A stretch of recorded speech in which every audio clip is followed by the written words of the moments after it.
আচ্ছা, কি করছো? আজকে আমি রাত্রিবেলা পিঠা বানাচ্ছি। বড়া চালের পিঠা? হ্যাঁ। দেখি কেমন বানাও। না না, আমি ভালো বানাই না, তো হবে না। আমি ভালো বানাই না বড়া চালের পিঠা। দেখি ভালো হয় কিনা দেখি। না না, তখন সবাই হাসবে আমাকে। প্লিজ তখন এটা কি? এইটা গুড় আর নারকল। না না না, একদম ডোবাবে না। এই হচ্ছে আমি ভালো বানাই না বড়া চালের পিঠা। ফ্যান্টাস্টিক। এই তো হয়ে গেল।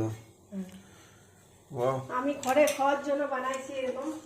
আমি তো ভালো বানাই না, এইটুকু গুঁড়া রয়ে গেল।